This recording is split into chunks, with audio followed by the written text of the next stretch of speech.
Graça e paz, igreja, amém? É para mim um prazer, um privilégio estar aqui para trazer a palavra de Deus nessa manhã ao seu coração. Eu não sei como anda o seu coração, eu não sei quais são as expectativas que você tem trazido a Deus nessa manhã, mas eu sei que o Deus que eu sirvo, o Deus que você serve, pode fazer muito mais além do que pedimos ou pensamos, amém? Você crê assim? Quero falar um pouco com vocês sobre o Êxodo. Êxodo significa saída. No Antigo Testamento, o Êxodo, ele está para o Êxodo, como a ressurreição está para o Novo Testamento. Portanto, é um evento histórico, sempre presente na memória do povo, que se firmou como um pilar da fé do povo israelita. Este acontecimento, o Êxodo, assinalou o nascimento de Israel como uma nação. E a aliança no Sinai se seguiu à chamada dessa nação a servir ao Senhor, especificamente ao nosso Senhor, e viver sob um pacto diretamente com Ele. Isso não tem paralelo na história. Não existe um paralelo na história. O Êxodo registra dois grandes acontecimentos: o livramento dos israelitas do Egito, que vai ser o alvo da nossa reflexão nessa manhã, e a entrega da lei. Os egípcios, eles reputavam uma grande risco a eles o aumento numérico dos israelitas. Então promulgaram 3 decretos visando minimizar os riscos. O primeiro decreto sujeitava os hebreus a trabalho forçado sob capatazes. A intenção era ter uma grande força, então, uma mão de obra, e sujeitá-los ao seu domínio e à constante e minuciosa observação.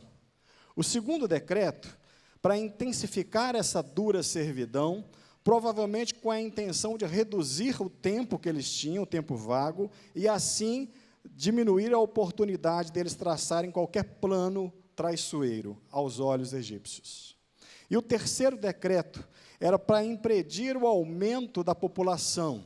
E você conhece bem a história, o decreto para matar as crianças, os meninos recém-nascidos, porque os homens eram considerados o maior risco para instigar potenciais revoltas.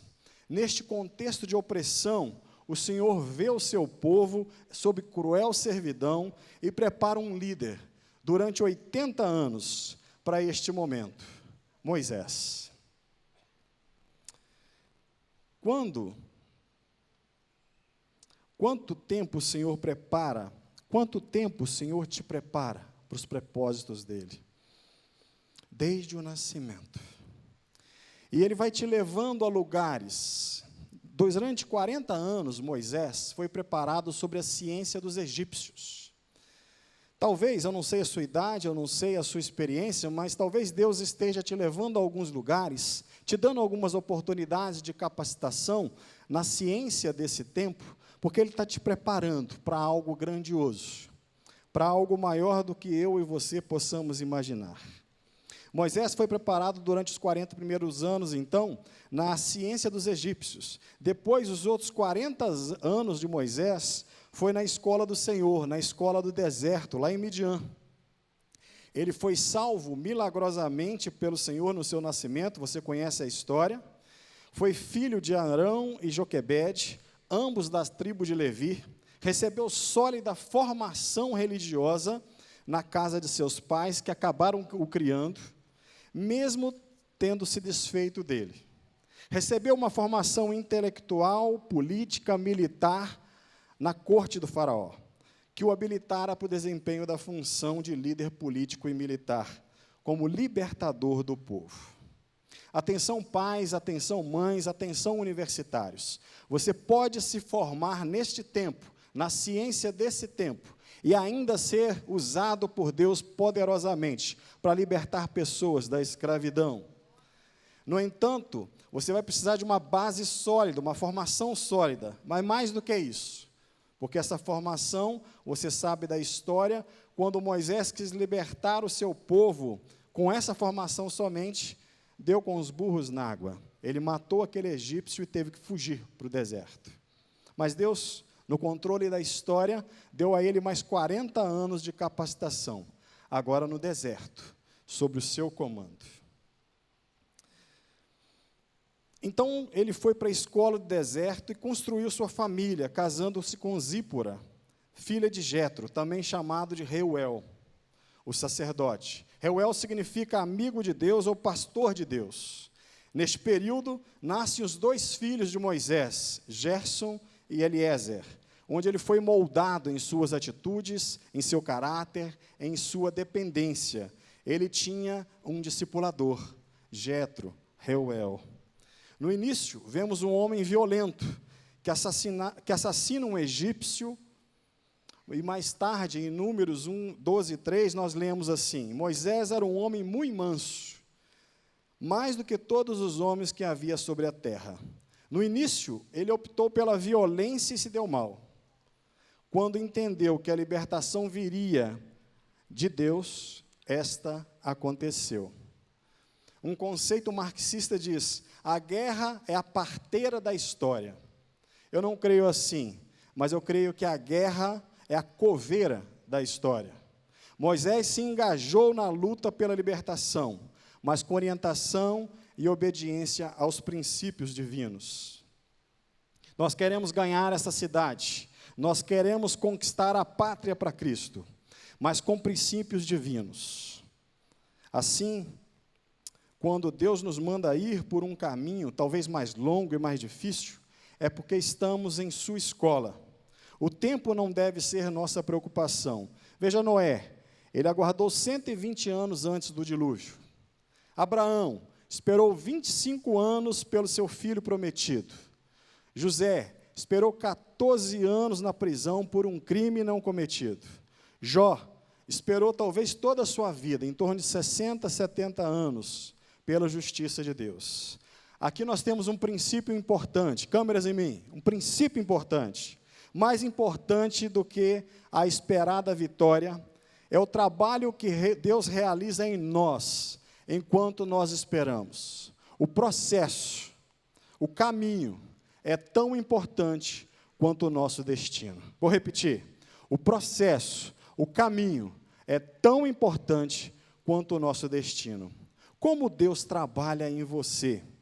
Onde Ele tem te levado? Ou permitido você ir? A liderança de Deus em nossa vida usa pessoas, usa circunstâncias, usa livros, usa a igreja, usa células, a escola ministerial, usa o ministério da família, etc. Mas eu quero dar um exemplo de Deus discipulado. Deus usou Arão para equipar Moisés durante as pragas. Ao enviar as 10 pragas sobre o povo do Egito, Deus atingiu vários objetivos de uma só vez. Ele não só garantiu a libertação, como também ensinou aos egípcios lições a respeito dele. Cada praga falou simbolicamente ao povo egípcio.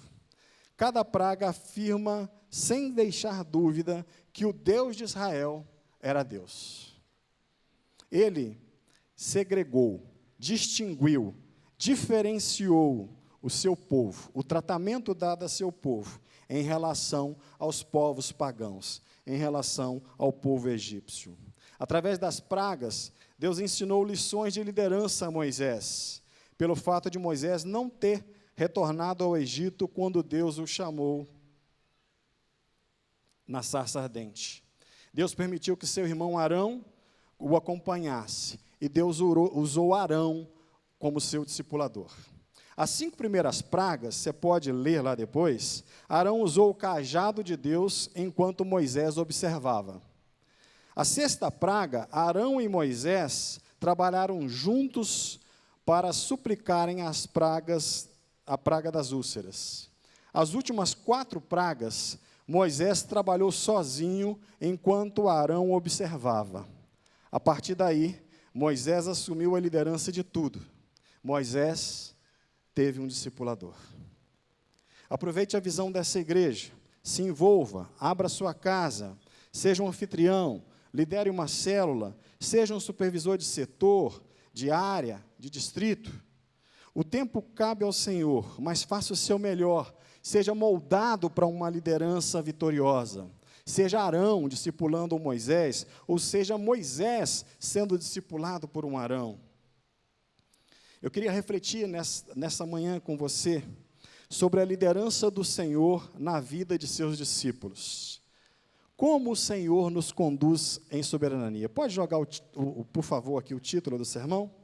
Como nos tiras da escravidão do pecado, dos vícios, ou qualquer tipo de escravidão, e nos leva a outro patamar de relacionamento com Ele. Com um alvo claro de chegarmos à terra que Ele preparou para nós, a Canaã celestial. Ele nos chama, como chamou Moisés. Ele te chama, como chamou Moisés. Ele te capacita, como capacitou Moisés. Ele te envia, como enviou Moisés. Mas vai junto, como foi com Moisés. Nos dá uma visão, como Deus envisionou Moisés. Então, eu queria que você estivesse abrindo aí comigo a sua Bíblia, no livro de Êxodo. Nós vamos ler o capítulo de número 14, a partir do verso 1. Abre aí comigo, por favor. Êxodo, capítulo 14. E após a leitura, você vai manter a sua Bíblia aberta. Nós vamos ver aqui alguns textos e para a reflexão dessa manhã. Diz assim a palavra do Senhor em Êxodo 14. Disse o Senhor a Moisés: diga aos israelitas que mudem o rumo e acampem perto de Piairote, entre Migdol e o mar. Acampem à beira-mar, defronte a Baal-Zefon. O faraó pensará que os israelitas estão vagando confusos, cercados pelo deserto. Então, endurecerei o coração do faraó, e ele os perseguirá. Todavia, eu serei glorificado por meio do faraó e todo o seu exército. E os egípcios saberão que eu sou o Senhor. E assim fizeram os israelitas.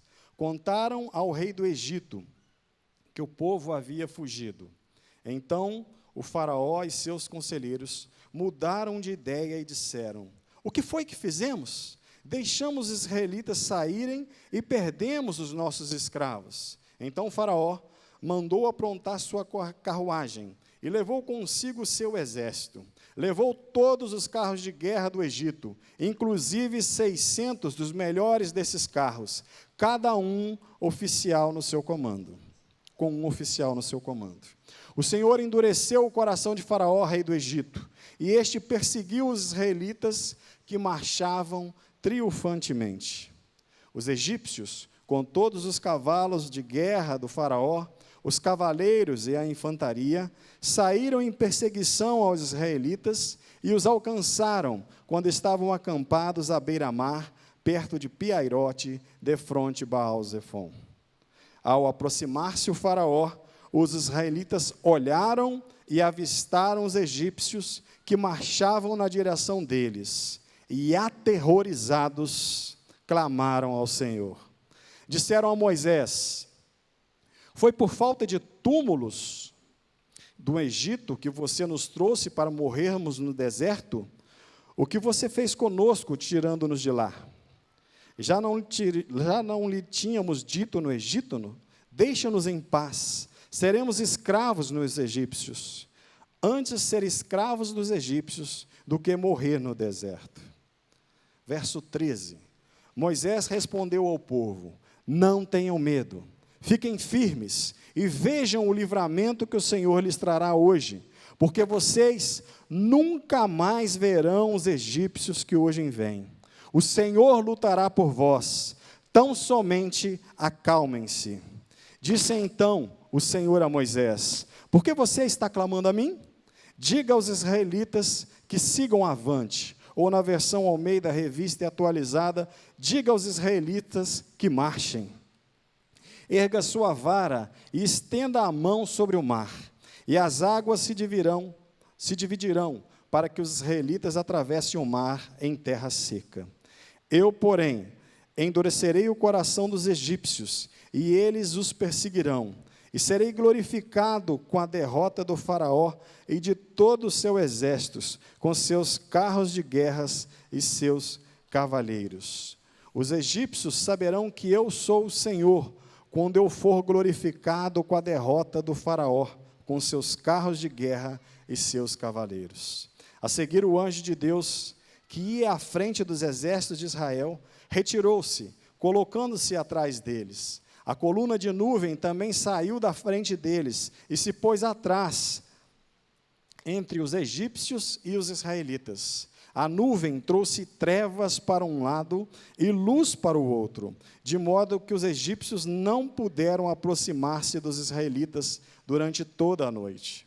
Então Moisés estendeu a mão sobre o mar, e o Senhor afastou o mar e o tornou em terra seca, com um forte vento oriental que soprou toda aquela noite. As águas se dividiram, e os israelitas atravessaram pelo meio do mar em terra seca, tendo uma parede de água à direita e outra à esquerda. Os egípcios os perseguiram, e todos os cavalos, carros de guerras e cavaleiros do faraó foram atrás deles até o meio do mar.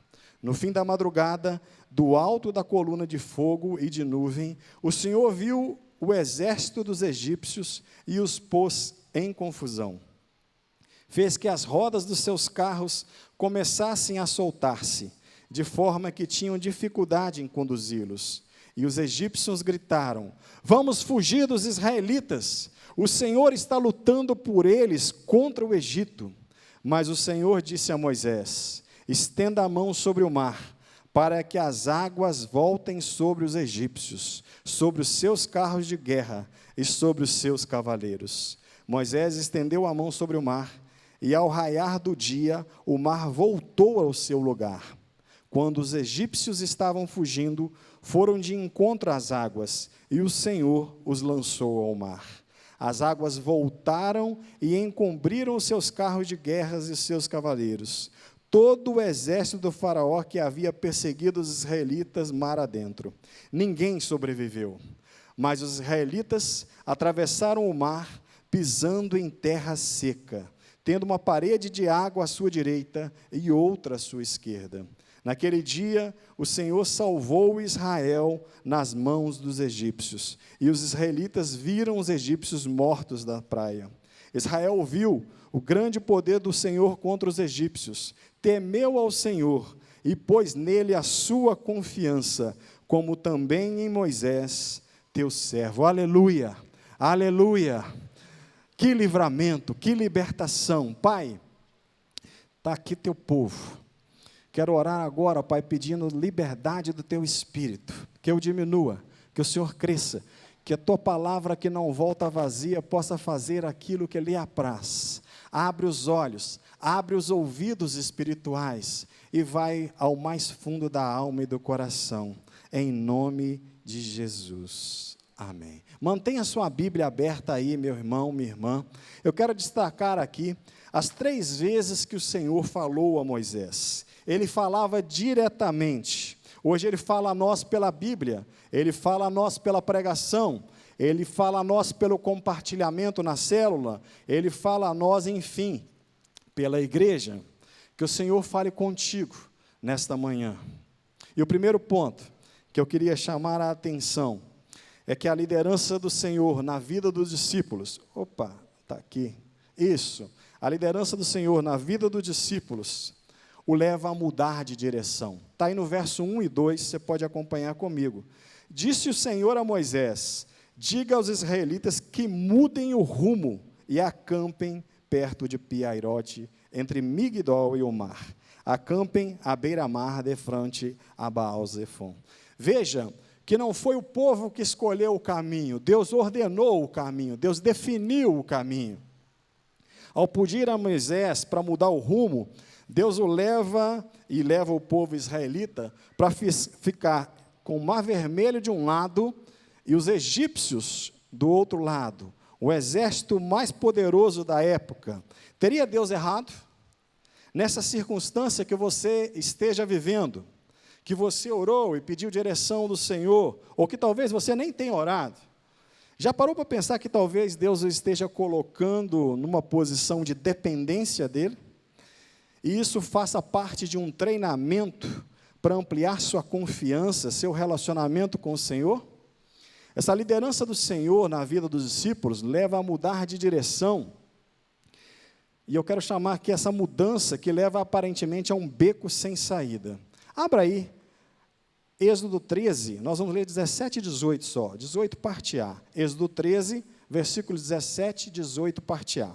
Quando o faraó deixou sair o povo, Deus não o guiou pela rota da terra dos filisteus, embora esse fosse o caminho mais curto, pois disse: se eles se defrontarem com a guerra, talvez se arrependam e voltem para o Egito. Assim o Senhor fez o povo dar a volta pelo deserto, seguindo o caminho que leva ao Mar Vermelho. Viajantes que saíam do leste e noroeste do Egito tinham duas boas opções: o caminho do mar e o caminho de Sur.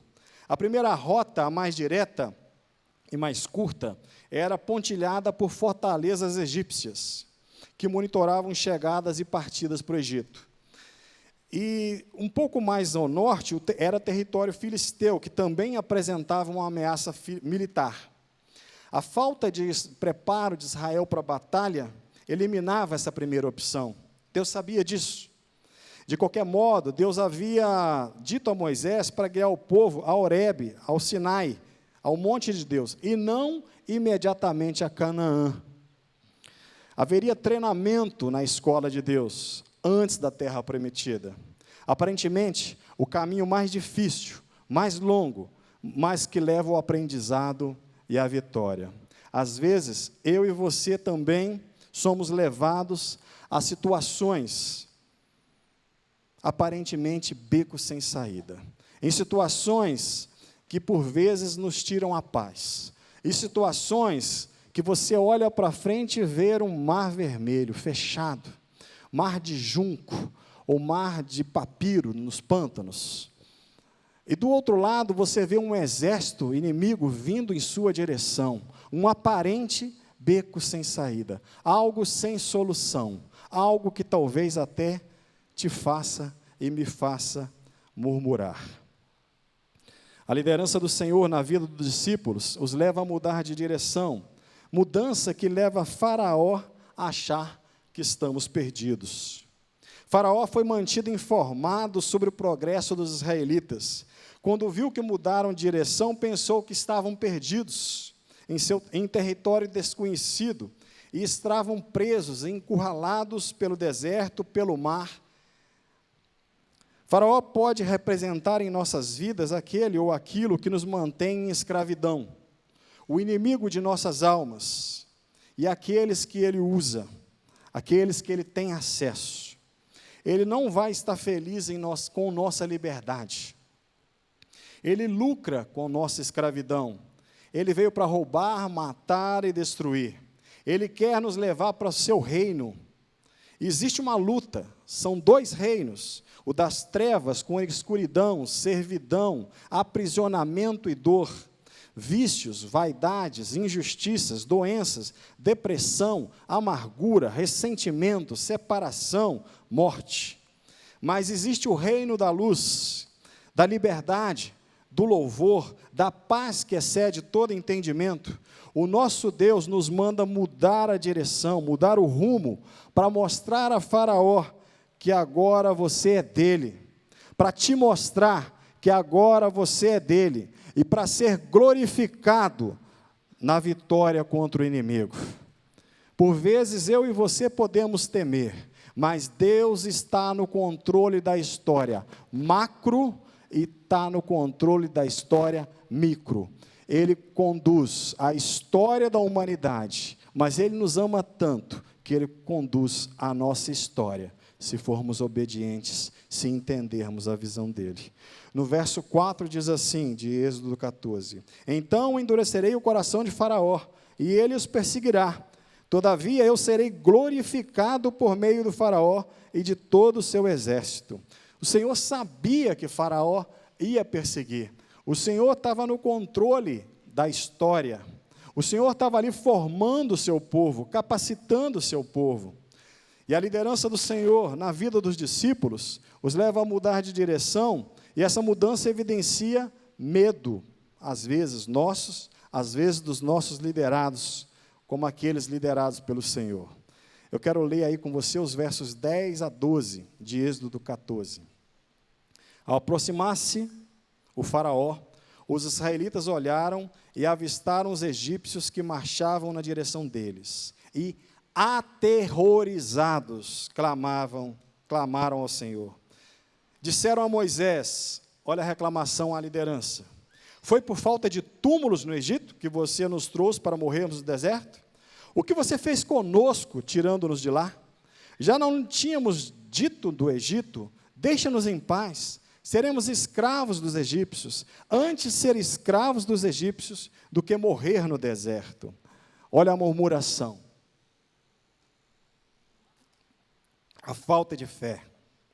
Esta é a primeira de muitas e tristes queixas que se tornariam recorrentes durante os 40 anos seguintes.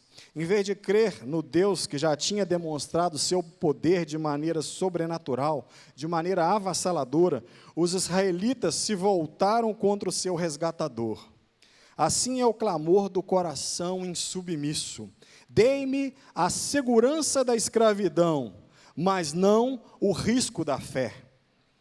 Esqueceram as 10 pragas, esqueceram dos despojos que receberam do inimigo, esqueceram do livramento da escravidão, esqueceram da comemoração ao sair do Egito, depois de 430 anos de escravidão, esqueceram da marcha triunfal há poucos minutos, esqueceram das profecias. Quer ver uma profecia? Está lá em Gênesis 50, versos 24 e 25. Antes de morrer, José disse a seus irmãos: estou à beira da morte, mas Deus certamente virá em auxílio de vocês e os tirará desta terra, levando-os para a terra que prometeu com juramento a Abraão, a Isaque e Jacó. E José fez que os filhos de Israel lhe prestassem um juramento, dizendo-lhes: quando Deus intervier em favor de vocês, levem os meus ossos daqui. 430 anos tinha essa profecia, que um dia Deus iria ali para libertá-los. Israel sairá do Egito em direção a Canaã, está lá em Êxodo 3, 16 e 17. Os líderes de Israel crerão em Moisés, está em Êxodo 3, 18. O Egito sofrerá juízo de Deus, está em Êxodo 3, 20. Israel receberá riquezas do Egito, Êxodo 3, 21 e 22. E essas riquezas que eles receberam do Egito, irmãos, Deus mesmo providenciou os recursos para que depois eles pudessem investir na construção do tabernáculo. Quando nós participamos dos dízimos, um parêntese aqui, na verdade Deus já providenciou tudo na sua vida, para que você possa ajudar Deus a ampliar as tendas do tabernáculo, a ampliar o reino, a alcançar pessoas. É assim que nosso Deus faz. Por vezes são dadas profecias sobre sua vida neste altar, nas células, nesta igreja, e no momento que você vê Faraó e as perseguições vêm, você começa a questionar, se paralisa, murmura, teme. Mude essa postura, vá com coragem, vá com intrepidez, vá com visão dada por Deus e não pelo medo. Este é o mandamento número 1 das Escrituras, repetidos mais do que qualquer outro: não temas, ou não tenha medo. Não deveria nos surpreender que a ferramenta das trevas é o medo, para nos paralisar, para fazer com que nós possamos não cumprir o nosso propósito supremo, que é amar pessoas, mover em amor, mostrar o poder de Deus em amor. O medo paralisa, ele distorce a forma que caminhamos. O Senhor, no verso 31, conseguiu colocar o medo e a confiança dos israelitas no lugar certo. Pega aí comigo aí o verso 31 de capítulo 14, que você vai ver. Olha bem o lugar certo. Israel viu o grande poder do Senhor contra os egípcios, temeu o Senhor e pôs nele a sua confiança, como também em Moisés, seu servo. A minha confiança, o meu temor, deve estar no Senhor. Qualquer outro lugar que você colocar o seu medo, o seu temor, quero te dizer que você está dando crédito a um Deus falso, você está idolatrando. Moisés respondeu ao povo, olha a postura do líder: não tenham medo, fiquem firmes e vejam o livramento que o Senhor lhes trará hoje, porque vocês nunca mais verão os egípcios que hoje vêm. O medo confunde. Quanto mais ouço o medo, mais fico confuso quanto às promessas de Deus para a minha vida. O medo cega. Posso até chegar ao ponto, mas não me lembro muito do que Deus fez na minha vida. O medo pode ter sucesso apenas se eu tirar a minha atenção de Deus e colocá-la em mim mesmo ou nos meus problemas. Eu me lembro de Pedro descendo do barco e indo na direção de Jesus. Enquanto ele olhava para Jesus, ele caminhou. Não sei quantos passos, mas ele caminhou. Mas quando ele olhou em volta, olhou as circunstâncias, ou olhou para ele mesmo, o risco que ele corria, ele começou a afundar. Mas Deus estava lá e o segurou. E mesmo que nós falhemos, irmãos, nosso Deus é misericordioso, está com a mão estendida, com a sua mão de poder estendida, porque Ele quer nos fazer passar com os pés enxutos, Ele quer nos dar experiências com Ele, e Ele nos leva aos lugares para nos dar essas experiências, nos colocar em prova, para nós amadurecermos em confiança, amadurecermos em fé, e sabermos onde colocar o nosso temor e o nosso amor. Acredite, Deus está te levando para um local aparentemente sem saída, um beco sem saída, para mudar sua história, te moldar e trabalhar e tirar de ti toda a murmuração, todo medo, toda vergonha, através do amor. Você será cheio de amor, cheio da presença do Espírito Santo de Deus, derramado sobre sua vida, que derramará e transbordará em outras vidas. O fato de eu não ter medo, lembra ao diabo que ele está condenado, derrotado e sentenciado para o julgamento eterno, enquanto tenho que viver com o fato de que sou redimido, salvo pelo precioso sangue de Jesus, com as bênçãos ilimitadas de um Deus amoroso. Não ter medo oferece recompensas para mim e tormento para os poderes das trevas. Amém? Não tenha medo, não temas. Deus é contigo. Ele vai te levar por lugares que parecem becos sem saída. Ele vai fazer você mudar a direção, mudar a rota, mas Ele está no controle. Ele vai contigo como uma nuvem durante o dia, como uma tocha, como fogo durante a noite. Ele te guia, Ele te protege, Ele te conduz. Deposite a sua confiança e o seu temor no seu Deus, no seu Deus, no seu Deus. Amém?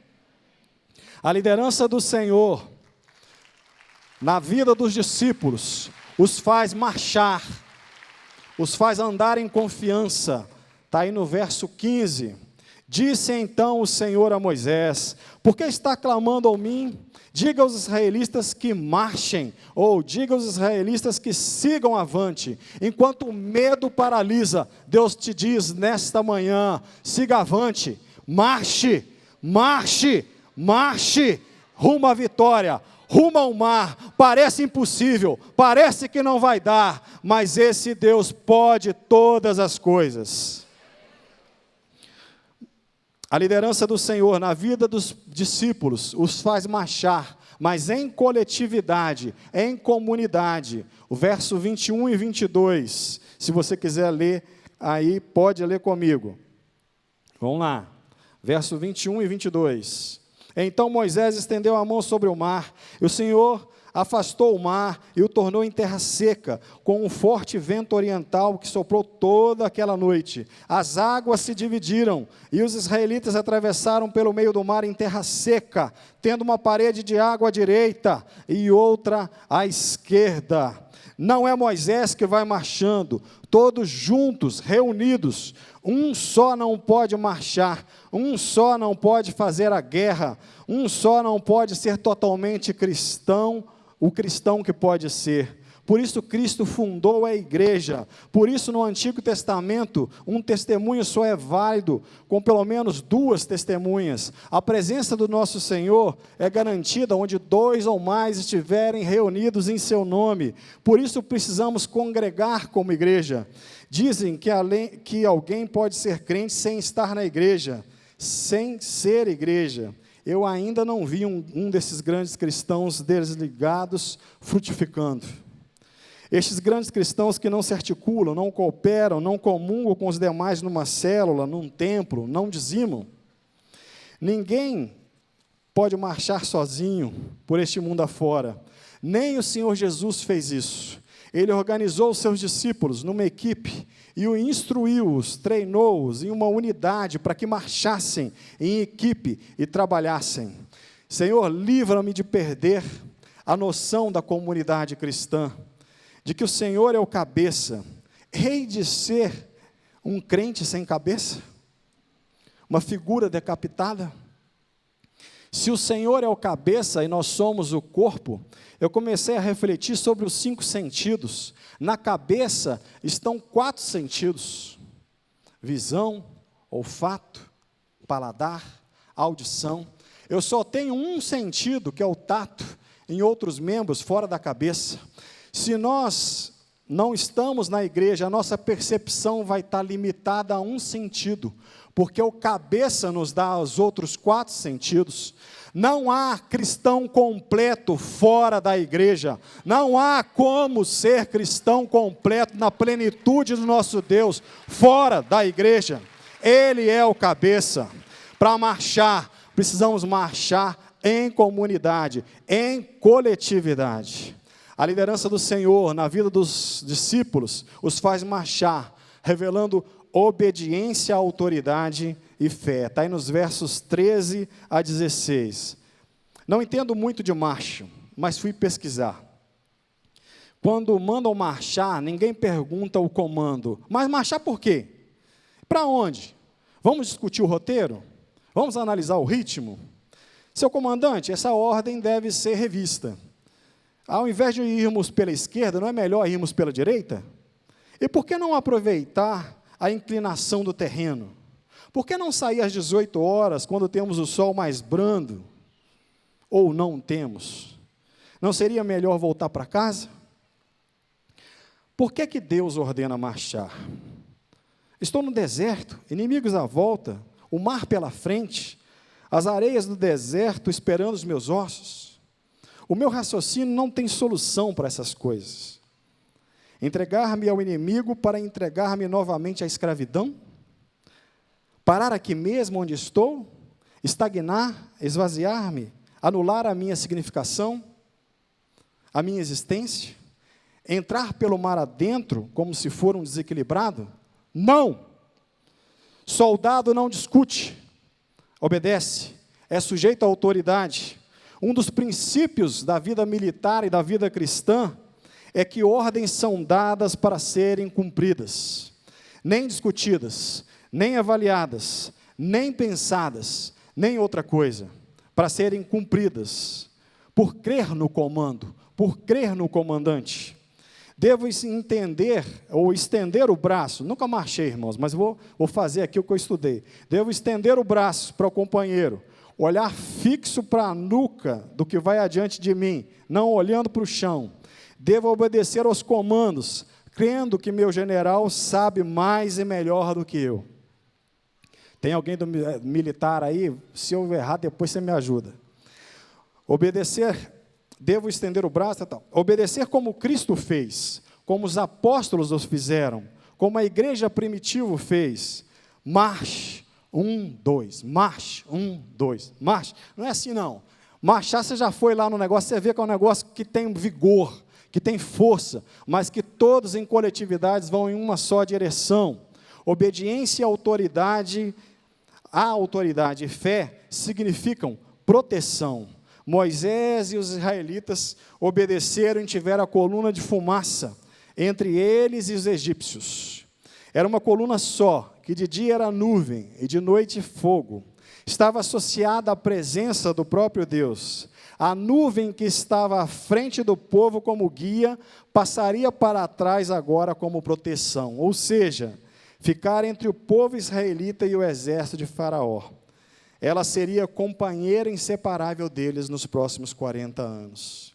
Obedeceram e viram o Mar Vermelho abrir, e atravessaram em pés enxutos. Está nos versos 21, 22 e 29, que eu quero ler com vocês. 21 diz assim: Então Moisés estendeu a mão sobre o mar, e o Senhor afastou o mar, e o tornou em terra seca, como um forte vento oriental que soprou toda aquela noite. As águas se dividiram, e os israelitas atravessaram pelo meio do mar em terra seca, tendo uma parede de água à direita e outra à esquerda. Mas os israelitas atravessaram o mar pisando em terra seca, tendo uma parede de água à direita e outra à esquerda. Isso aí já é o verso 29, repetindo. Usando fenômenos da natureza, o Senhor dá tempo para 600 mil homens atravessarem, fora mulheres, fora crianças, fora o gado. Eles obedeceram e viram o mar se fechar por cima dos seus inimigos. Verso 26 a 28. Mas o Senhor disse a Moisés: estenda a mão sobre o mar, para que as águas voltem sobre os egípcios, sobre os seus carros de guerra e sobre os seus cavaleiros. Moisés estendeu a mão sobre o mar, e ao raiar do dia o mar voltou ao seu lugar. Quando os egípcios estavam fugindo, foram de encontro às águas, e o Senhor os lançou no mar. As águas voltaram e encobriram os seus carros de guerra e os seus cavaleiros. Todo o exército de Faraó que havia perseguido os israelitas mar adentro, ninguém sobreviveu. Obedeceram e viram a vitória. Verso 30 e 31. Naquele dia, o Senhor salvou Israel das mãos dos egípcios. E os israelitas viram os egípcios mortos na praia. Israel viu o grande poder do Senhor contra os egípcios, temeu ao Senhor e pôs nele a sua confiança, como também em Moisés, seu servo. Obedecer.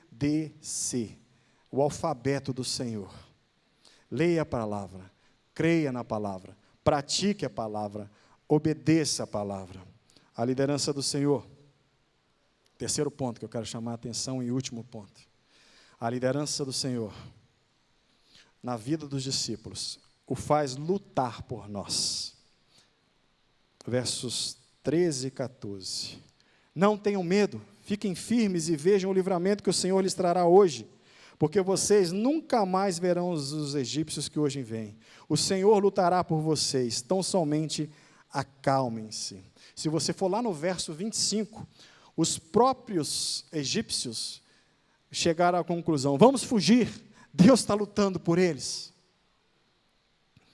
Eu não sei onde Deus tem te levado, quais as circunstâncias você passa nesse momento, mas eu sei que é o Deus que eu sirvo, o Deus que você serve, ou o Deus que você pode servir, porque Ele é disponível a cada um aqui. Ele cuida de você desde a infância, desde o nascimento, como cuidou de Moisés. Ele trabalha na sua vida durante toda a sua história. As oportunidades de trabalho que você teve e que você aprendeu tanto. A faculdade que você teve e que você aprendeu tanto. As oportunidades e os lugares que Deus foi te levando ao longo da sua história e que Ele ainda vai te levar para a formação do seu caráter, para testar a sua vida, para lhe dar oportunidades para com Ele, para mostrar a fidelidade dEle para contigo. Ele pode te levar, e talvez você esteja nesse momento, num deserto, com o mar à sua frente, e um exército vindo atrás. Aparentemente, um beco sem saída. E o que Deus fala para nós nessa manhã, é que Ele é com cada um aqui. Ele pode abrir o mar, mas precisamos obedecer. Ele quer que nós marchemos como igreja. Nós precisamos conquistar o Rio de Janeiro para Jesus. Nós precisamos conquistar o Brasil e até os confins da terra para Jesus. Mas Ele está formando um povo, Ele está moldando o caráter de um povo, Ele está levando esse povo a ter experiência com Ele, está levando as circunstâncias, as situações, para que eles possam depositar nele a sua esperança, a sua confiança, retirar tirar todo o medo, tudo aquilo que traz dor, tudo aquilo que traz escravidão.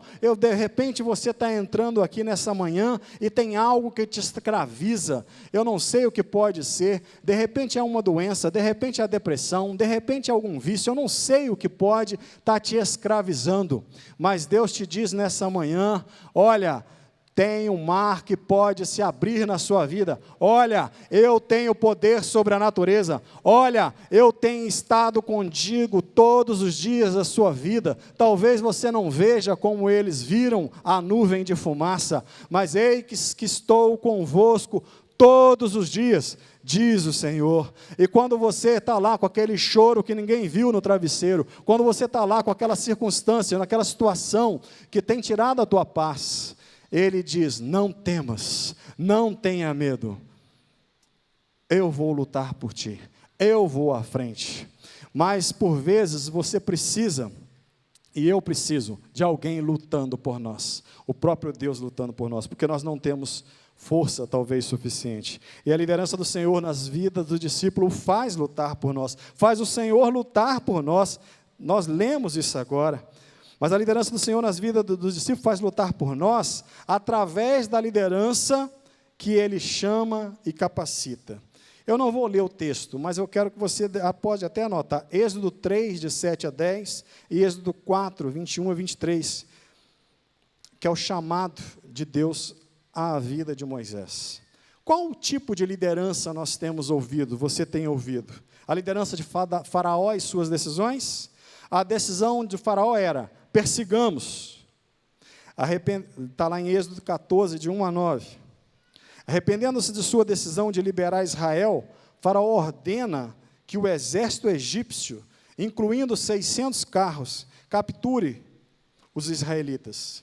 Esqueceu-se da vitória do Senhor sobre seus deuses, nas 10 pragas. Esqueceu-se do seu primogênito e o pânico do seu povo. Pela ganância econômica, aqueles que tinham pressionado os israelitas para sair depressa, agora tinham o forte desejo de fazê-los forçá-los a voltar.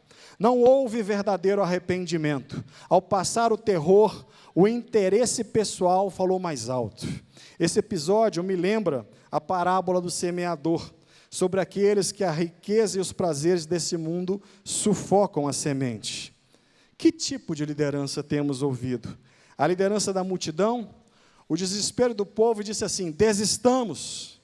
Está em Êxodo 14, de 10 a 12. Em grande temor e raiva os israelitas clamam a Moisés, melhor nos fora servir aos egípcios do que morrermos no deserto. Assim chegam alguns na igreja, começam a seguir a Cristo, mas vêm as lutas, desistem facilmente. Me lembra a parábola do semeador novamente, quando falam das perseguições e lutas deste mundo e que se afastam da igreja. Qual tipo de liderança temos ouvido? Eu espero que eu e você temos colocado nossa confiança conforme o verso 31, no Senhor e no líder que o Senhor levanta. A liderança de Moisés disse assim, ergam os olhos, não tenham medo, fiquem firmes, vejam o livramento que o Senhor lhes trará hoje, porque vocês nunca mais verão os egípcios que hoje vêm. O Senhor lutará por vocês. Então, somente acalmem-se. Quero destacar 4 atitudes de Moisés que demonstram ter a visão e a sabedoria do Senhor. Ele projetou calma ao invés de loucura, está no verso 13. Ele projetou confiança ao invés de covardia, medo. Ele projetou clareza ao invés de confusão. Ele projetou competência ao invés de desajeito. Disse então o Senhor a Moisés, para que clamas a mim? Digas aos israelitas que marchem ou que sigam avante. Nós ouvimos a liderança do Senhor. E a liderança do Senhor na vida dos discípulos o faz lutar por nós, por meio de sinais e maravilhas. O Senhor esteve e está no controle da história. O Senhor levou o povo até o Egito através da fome e da vida de José. E Ele mesmo providenciou o libertador, Moisés. E o treina durante 80 anos, os milagres, as pragas e a destruição do inimigo. Ele forma um povo de sacerdotes, um povo de líderes da sua visão. e mostra como obter sabedoria em suas palavras. E é assim ainda hoje. Mas que tipo de liderança você tem seguido? Que tipo de liderança você tem seguido? Moisés é instruído a erguer a vara sobre o mar vermelho, dividindo as águas e permitindo que Israel atravessasse a seco. O poder redentor do Senhor foi demonstrado quando ele levou os israelitas a um lugar onde eles estavam completamente desamparados e tinham que depender dele ou morrer. Pelo restante da sua história, Israel iria agradecer a Deus por ter sido levado àquele lugar, embora na época parecesse ser algo sem sentido. Talvez você já tenha um marco espiritual na sua vida, um lugar que Deus já te levou, já te marcou, e você tem profunda gratidão a Deus por ter te tirado de lá. Mas talvez você esteja no momento, nesse beco sem saída, nesse aparente beco sem saída, e é nesse momento que Deus quer te resgatar. Até aqui na história, Deus falava para um personagem bíblico. A partir desse momento, Deus começa a falar lá e fala com um povo, tentando formar um povo, separar um povo, uma nação. Se até aqui o Antigo Testamento ele falava e usava personagens de maneira individualizada, daqui por frente, ele treina e prepara um povo. Nós somos este povo. Nós estamos sob a liderança e em visionamento de Deus. Para algo grande, algo que amplia o seu reino. Trazer a Canaã celestial para a vida daqueles que estão sob escravidão do inimigo. E por vezes nós perdemos a visão e murmuramos. Mas ele, com paciência e amor, levanta um líder, como o pastor Josué Valandro, para nos direcionar, para nos envisionar, para nos encorajar e mostrar a direção. Hoje temos o Espírito Santo para todos os que creem, e ele continua formando um exército para marchar sob sua orientação, sob suas ordens, para conquistarmos a pátria para Cristo. E para encerrar, a liderança do Senhor na vida dos discípulos o faz lutar por nós, para mostrar seu poder, seu domínio, sua autoridade e amor por seus filhos e pela sua criação. Está no capítulo 15, no hino da vitória. Se você seguir a liderança do Senhor em sua vida, verá o Senhor lutar por você, verá, ao obedecer a sua palavra e a sua autoridade, que Ele provavelmente vai pedir para você mudar de direção. Mas a vitória será grandiosa, será estrondosa, vou parafrasear nosso pastor, será intergaláctica, a ponto do inimigo querer vir atrás de você, mas ele vai ser derrotado agora de maneira permanente pelo nosso Deus. Talvez você esteja com medo, até aterrorizado, com o que o inimigo tem feito contigo, onde ele tem te levado. Talvez a escravidão que ele te colocou já tenha muito tempo. Não sei qual tipo de escravidão, se medo, se doença, se depressão, se vícios, se amargura, se falta de perdão, não sei qual. Mas se você se entregar à liderança do Senhor, Ele lutará por você.